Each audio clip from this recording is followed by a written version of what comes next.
Hi everyone, it's KnifeFighter22 here. I hope you guys are all well, and welcome to the next game of chess which I played. This game I won in, I think it was 27 moves. Yes, it was 27 moves. Against Big Mick 5 from the United States, rated 1171. This game was really exciting and dynamic because I was castling over here and he was attacking me over here, and I was attacking him on the queen side. Eventually, I did manage to get him before he got me, but it was a very close game and quite an interesting opening and a middle game as well. So let's dive right into it. I start off with e4, and he plays e6. It looks like he's going for the French defense, but after I go with the main line d4, he actually plays queen to h4. I should just mention I did do a tutorial on the French defense. For those of you who would like to see it, I will put a link right here. Sorry, but he plays queen over to h4, which isn't the main line French defense. The main line French defense goes pawn up to d5. He plays his queen down, and it's interesting. A lot of players will actually go ahead with knight f3 and attack the queen and fall for the blunder because you can play queen takes e4 check. But I played knight c3, defending my pawn. He's playing very aggressively. He plays his bishop down to b4 and pins my knight, so this pawn is temporarily undefended. So I have to defend it with bishop d3, developing a piece at the same time. And then after knight c6, there's no more immediate threats. But I can go ahead and defend this pawn and attack the queen at the same time with knight f3, so a multi-purpose move. And then he plays his queen over to g4, basically attacking my weak g2 pawn, and I want to castle over here on the king side for the moment because I'm free to do so. I don't really want to play g3 because that weakens my light squares by quite a bit around my king, so I'll just go ahead and castle right away, and I hope that I can attack that queen away. And now he trades off my knight. I think just because maybe he wants to double up my pawns, or maybe he favors the knights, I don't know. But he does anyway. And then he plays pawn up to b6. I think he's just wanting to fianchetto his bishop. But this could indicate that he's castling queenside in this position. So a nice tactic for me, if he's going to do that, was to always play my rook over to b1 and attack along the semi-open b file. I don't do that for the moment though, because I don't know if he's going to castle queenside. So I just go ahead and attack his queen because it's bothering me out here towards my king. So the queen falls back to g6, and you'll notice that if he gets this bishop out, there's some very nasty threats on h3. I know it'd take him 2 moves to do that, but I don't really want his queen lined up on the same file as my king. So I can play e5 and attack at the same time as the discovered attack on his queen by my bishop. And I think the only square the queen can go to now is up to h5. And from here, I'm not really sure what to do. I don't really want to move my rooks just yet, but I want to connect them soon. So I play my queen up to e2, just keeping it centralized and possibly starting an attack on a6 if he is going to castle here.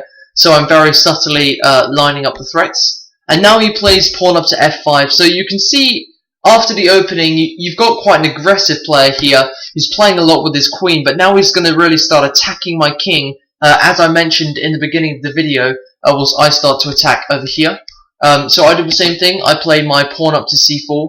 Possibly ideas of d5, attacking knight, and then getting a4.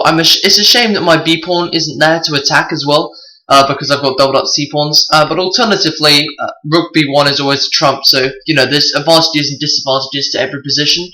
And now he plays bishop up to b7. So this is getting quite clear that eventually he's going to castle on the queen side. But I think it's better if he doesn't castle at all. So what I do is I try and intimidate him with the move pawn to a4. And if we flip this over quickly, you'll notice that before this move, it looks quite nice to castle on the queen side. But then after a4, it really looks like these pawns are going to gang up on your king here. So that's maybe one of the reasons why he didn't castle right away. But instead he did play pawn up to a5. I guess he wants to stop this pawn from coming down the board and attacking his king, which is again another indication he might castle over here. And then I play my rook over to b1. So just further setting up attacking lines, not necessarily attacking yet, but just setting up these little things to be put in place so attacking is made a lot easier. Now he brings his knight down to b4. I think just because after I move my a pawn, I weaken my a3 square a bit as it can't be defended very easily. So he's coming down into b4 because the pawn can no longer attack the knight on a3 here. And now I play bishop to a3, so I'm putting the question to the knight because obviously now, if he doesn't do anything about this knight, then I can play bishop takes b4, and then after a takes b4, I can take with my rook, and I will be up a pawn. So he now plays his knight down to a2 actually, threatening the fork on c3. I think this is a bit risky just because it can be trapped, and also the knight's on the side of the board. So after I defend that threat, I don't really think the knight has got many options. Also, I've always got a plan to bring my queen further into the queenside. I would quite like to get it on the b file sometime soon. And now he goes ahead and trades off my knight. I didn't actually see this move because obviously, sorry, what was I doing? Because obviously the queen was defending my knight, but after this, the only defender is the pawn. So I take back, and this is pretty good for my opponent now because he's not only opened up the g file, but he could win the pawn if he wants. He doesn't actually take the pawn though. I think he played queen to g6 check just because he would rather check my king than to take the pawn. I don't really know why, because after he does take this pawn, then he'll be threatening to take another pawn. And I really think that after he gets his rook out, he would have good attacking chances. But anyway, he does play his queen back to g6 check.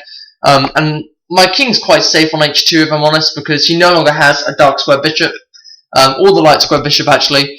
So after I play my rook across to g1, I don't think there's all that much of a threat. He does try his best though. He plays his knight out. He plays his knight out to h6. Obviously, you can't play to f6 because of the pawn. And e7, I think it's a little bit more towards the queen side, as it would be hard to get it out this way.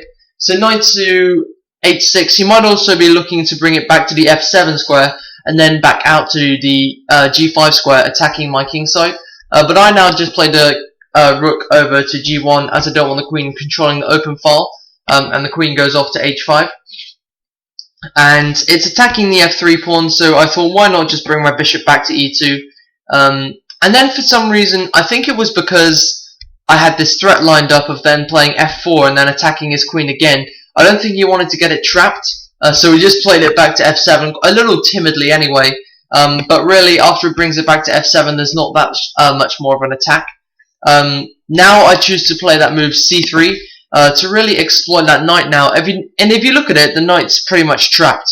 There's nothing that it can do effectively to be saved. So he just goes ahead and castles queenside finally, because I'm not posting any immediate threats. And also I waste a move with queen takes a2. Well, not waste a move, but now I'm up a minor piece, but I wasn't attacking his king. And now he brings the pawn down to f4. So you can really see, I think what he's trying to do now is he's trying to vacate the f5 square for his knight, and then maybe bring the queen back into the h file and do some nasty checks, and maybe also bring the pawn down and really start to attack my king. So I need to do something pretty fast. So what I do now is I bring my own pawn up to c5. My thinking behind this is if he takes, then I can take here. This b file is opened up, and also this bishop now, you'll notice this bishop is not limited anymore. It can come into the a6 square and get some very nasty checks of me controlling the knight of the light squares. Because I should actually mention now, this was actually 3-minute speed chess. It wasn't my usual 5-minute or 10 minutes, so this was played at a very fast pace. I think he only had about 1 minute 12 when we got to about this position. I was roughly the same. So he played his knight into f5. This is what I was talking about a minute ago. Luckily, my f2 pawn defends the 2 critical squares, which he could go with his knight, but he still has the option of going around to h4. So now I go ahead and take the pawn. I might as well open up the lines around his king.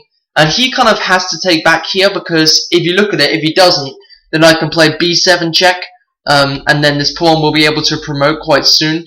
Also, I have really good attacking chances, and his king will be opened up. So he actually does go ahead and take back that pawn. But now there is a really beautiful checkmate which is forced, which I'd love you guys to try and find it for just 5-10 seconds. I'll be back in a second.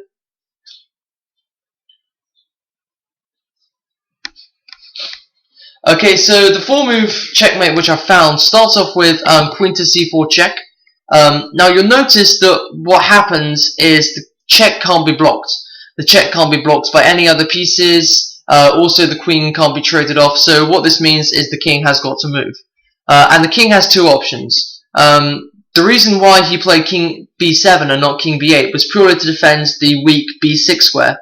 So for example, if he played the king to b8 now, then I could play rook takes b6 check, and then the king must go into the corner, or it can go to a7, but then queen to a6 would be checkmate. I don't know if you can see that exactly, but so for example, king across, rook check, king into one of these two squares, and then queen to a6 is checkmate, closing down these two files. Obviously, the queen is supported by the bishop. So that's why I play king to b7, but now I can play queen a6 check anyway to bring him back over to that queenside. And now he has two more options, I think.